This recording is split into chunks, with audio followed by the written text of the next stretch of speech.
In this video I'm going to go over my full media project, pause it at any points of significance and talk a bit about the techniques and features I implemented within my piece. You need to make a film project.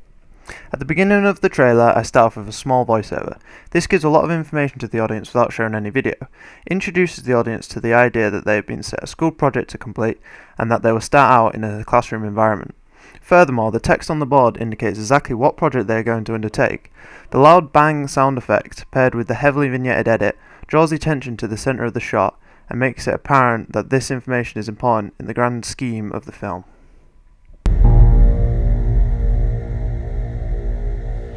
We've got to think big.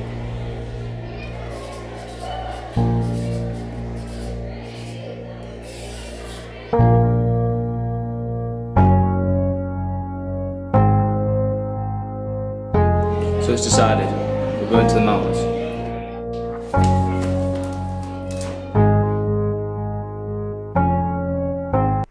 Here we use what appears to be a sketch plan of the location the students want to film in. We then crossfade this into a real-life location that looks similar to the drawing. This is effective as a time-lapse, clearly showing that the students have planned and made it to their desired location, but without giving away too much information about how they went about doing it, therefore not ruin other aspects of the film. Again, a heavily vignetted edit is used to draw the attention to the centre of the screen.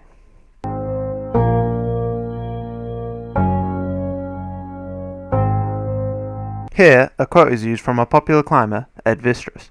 These titles are actually positioned on a section of mountain that we filmed on. The fact that the shot itself pans away from the text fairly quickly and onto the students is supposed to show the students' ignorance to climbing safety and advice. These titles had to be manually tracked as to stay in position as the camera panned round. The edits used throughout this section have been customized to make the scenery look more rugged. We took inspiration from The Lord of the Rings when it came to these shots and attempted to recreate a Middle-earth type feel to the scenery the students were in.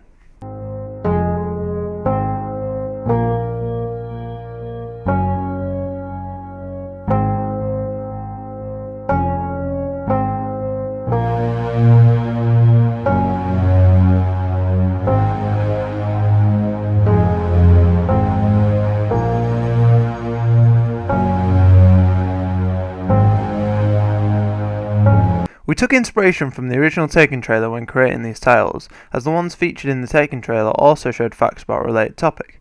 In my research I did check the real facts and figures for deaths and disappearances in the UK, but the numbers weren't that frightening, and if we'd had better resources we probably would have filmed in a more dangerous exotic location such as New Zealand or Canada, where the numbers would have been hard hitting. As a result we had to make up the facts so they actually had an impact. These titles have the effect again of hinting that something is going to go wrong on this trip, and that either the climbers will get stranded, die, or in this case, both.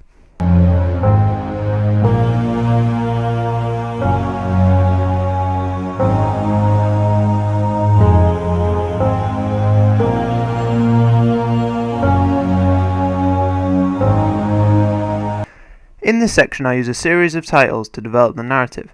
I opted for titles over a voiceover as I felt without a professional voice actor, voiceovers just end up sounding cheesy and cliché. We made these titles much more simple than the previous ones and also positioned them as so they looked as if they were within the landscape. I think the fact there is no voiceover combined with the simplicity of the titles helps all the shots keep a very natural feel and doesn't take anything away from the scenery we shot in.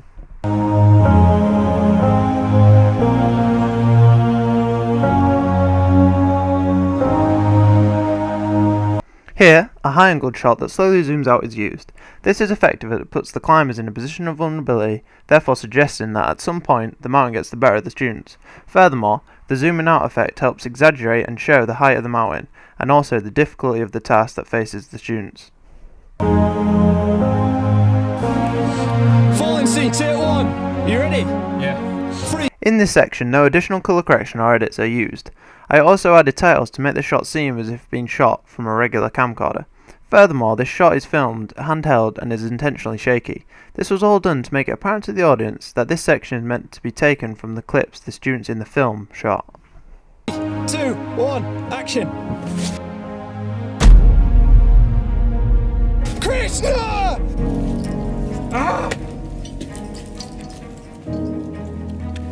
So what do we do now? As these next two shots were filmed on the top of a mountain, it was hard to get good quality audio even when mic'd up due to the windy weather conditions. I used a combination of high pass and denoiser edits. Denoiser helps eliminate background noise up to a certain volume, while high pass helps eliminate background noise up to a certain frequency. This meant if there was any interference or wind sound, they were eliminated. Furthermore, I synced up titles with the second shot as to go along with what the character is saying. This helps exaggerate what he's saying, make it more intense and interesting, as well as cementing these words in the audience's head. I also tracked the final word, down, to make it travel down off the screen. I also coloured it in white and left it alone on the screen for a short period as to give some time for what has just been said to sink in with the audience. I don't know, but we've got to find a way down. This is the point in the trailer where the pace completely changes. A new song has now been faded in and is about to speed up and increase in volume. As the song increases in volume and pace, the shots get shorter but stay synced with the music all the time. The type of shot has also changed. The shots are no longer scenic but are now more action based.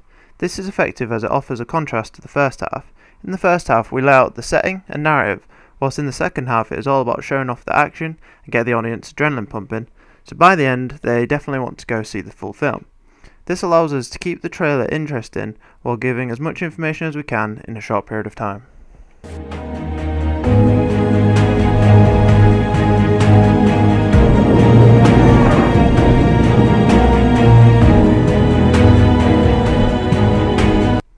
This slightly low angle shot is taken in such a way that there is no perception of height, as we cut the top of the face and the floor out of the shot. This is effective as it leaves it up to the audience's imagination to decide how high up he is, when in reality the floor is just out of shot.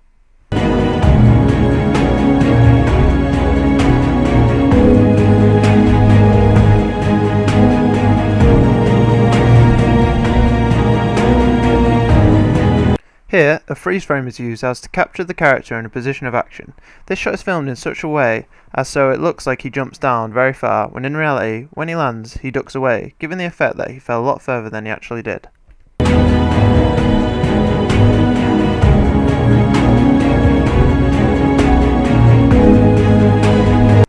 This is a handheld Juttery 360-degree shot. It is effective in showing the panic and cluelessness the students must have felt, as well as showing off the level of isolation there is in the area they are stranded in.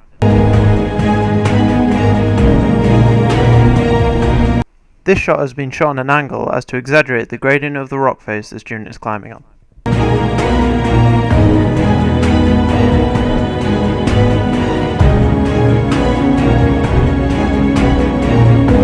This panoramic shot, taken on the section that we climbed on, is effective again in showing the level of isolation and also gives a sense of scale to the mountains and surrounding scenery.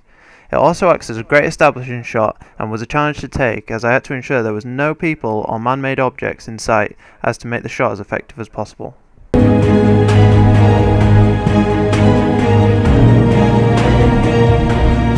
Here I have put many of the shots seen in the trailer into reverse.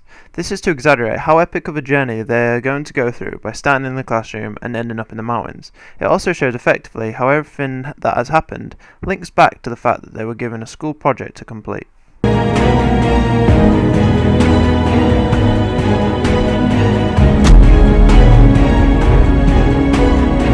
This final shot, that depicts the three characters silhouetted at the edge of a mountain, is very effective in bringing the whole trailer together. It acts as a finale, reminding the audience of the actors playing in the film. It also shows the setting as well as hints that they may have been filming, such as the tripod the student on the right is holding. It is also heavily vignetted as to draw the attention of the viewer to the main characters in the centre.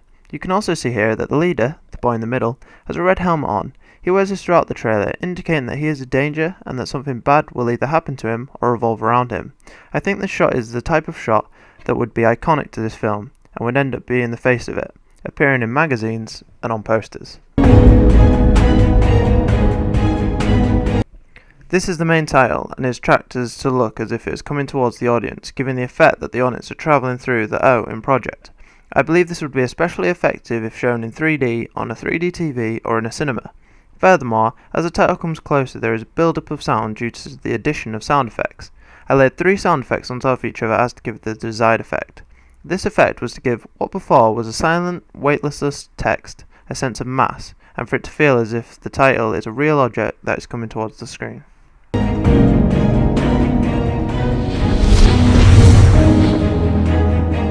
Finally, there are some very simple titles that serve a purely informational purpose. They are there so the audience knows when they can view the full film, how they can find out more information about the film, and also how they can interact with the film through various websites and apps.